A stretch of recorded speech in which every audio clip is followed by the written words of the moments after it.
Welcome to TFI బానిస. Tamil actor come director. మనకి love టుడేతో తెలుగులో పరిచయమైన ప్రదీప్ రంగనాథన్ లీడ్ యాక్టర్ గా, ఓరిదేవుడాతో పరిచయమైన అశ్వత్ మరిముత్తు కాంబోలో వస్తున్న మూవీ డ్రాగన్. రీసెంట్ గా ఈ మూవీ ట్రైలర్ అయితే రిలీజ్ అయింది. ట్రైలర్ లో నాకేమర్థమైంది, మూవీ ఎలా ఉండబోతుంది అని ఈ వీడియోలో మనం డిస్కస్ చేసుకుందాం. వీడియోకి వెళ్లే ముందు చిన్న request, please do like, share and subscribe to our channel. And back to video. Trailer లో వాళ్ళు చెప్పాలనుకున్నది ఏంటంటే, ఒక middle class boy D Raghavan, అదే మన హీరో ప్రదీప్ రంగనాథన్, ఒక స్కూల్ టాపర్, బాగా చదివితే అమ్మాయిల ఫాలోయింగ్ వస్తుందని నమ్మి కష్టపడి చదివి మెడల్స్ గెలిచిన ఏ క్లాస్ స్టూడెంట్. అండ్ అదే టైంలో తన లవ్ చేసిన ఒక అమ్మాయికి కూడా ప్రపోజ్ చేస్తాడు. కానీ తనకి బ్యాడ్ బాయ్స్ అంటేనే ఇష్టమని చెప్పిన ఒక్క మాటతో మన హీరో కథే మారిపోతుంది. కాలేజీకి వెళ్ళగానే బ్యాడ్ బాయ్లా మారిపోతాడు. స్టడీస్ వదిలేసి అదర్ యాక్టివిటీస్ మీద ఎక్కువగా కాన్సన్ట్రేట్ చేస్తాడు. కాలేజ్ హిస్టరీలోనే హైయెస్ట్ బ్యాక్లాగ్స్ ఉన్న పర్సన్ అని చెప్పుకొని ప్రౌడ్గా ఫీల్ అవుతుంటాడు.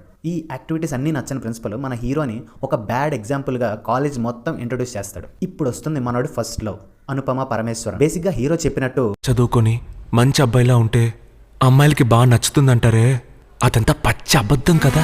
అలానే ఇక్కడ ఈ రౌడీ రాఘవన్కి మన అనుపమకి లవ్ స్టార్ట్ అవుతుంది. కాలేజ్ టైంలో ఆవారాగా తిరిగినా సరే నచ్చిన మన రాఘవన్ క్యారెక్టర్ కాలేజ్ అయ్యాక నచ్చదు మన అనుపమకి. యాజ్ యూజువల్ గా బ్రేకప్ చెప్పేసి ఒక తప్పు చేయటం వల్ల లైఫే మారుతుంది అంటే తప్పు చేయడంలో తప్పే లేదు అనే డైలాగ్ చెప్పేసి వెళ్ళిపోతుంది. ఆ దెబ్బతో మన హీరో తాగుతూ ఏడుస్తూ డిప్రెషన్ కి వెళ్ళిపోయే టైంలో ఒక కెమియో రోల్ గా డాక్టర్ స్నేహ ఎంట్రీతో ఫ్యూచర్ కోసం ఆలోచిస్తాడు. ఇంట్లో జాబ్ వచ్చిందని చెప్పి ఫ్రెండ్స్ దగ్గర మనీ తీసుకుంటూ శాలరీలా మేనేజ్ చేసి 48 బ్యాక్లాగ్స్ పెట్టుకుని లైఫ్లో ఎలా సక్సెస్ అవ్వాలని థింక్ చేస్తూ ఉంటాడు. ఇక్కడే ఒక క్యారెక్టర్ ఎంట్రీ, మన evergreen director Gautham Vasudev Menon మన హీరోకి ఒక జాబర్ ఆఫర్ ఇస్తాడు. అదొక dangerous financial fraud and power money కోసం తప్పులు చేసే జాబ్ అని నేను అనుకుంటున్నాను.